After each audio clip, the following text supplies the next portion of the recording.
pensiero va soprattutto, anzitutto, alle difficoltà e alle speranze dei nostri concittadini. È sufficiente questo.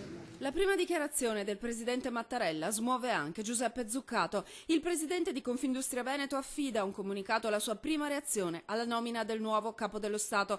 Già con queste prime affermazioni, scrive, Mattarella ha fatto capire che sarà un presidente all'altezza del suo predecessore, in grado di comprendere e mettersi in sintonia con le esigenze di un paese bisognoso di guardare con più fiducia al futuro. Gli fa i migliori auguri Zuccato e lo avvisa, il mondo delle imprese si aspetta un rigoroso e importante contributo alla modernizzazione del paese.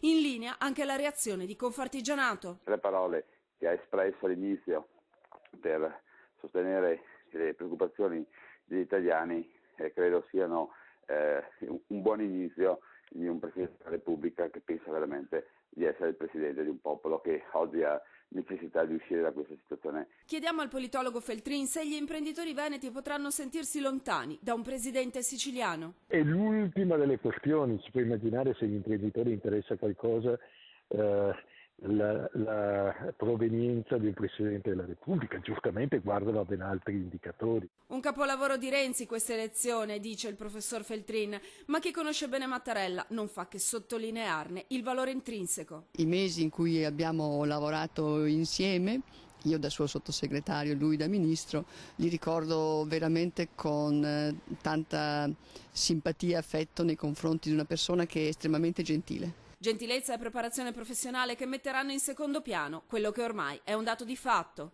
Sotto questo profilo c'è da osservare che in questo momento nessun veneto è un politico rilevante a scala nazionale.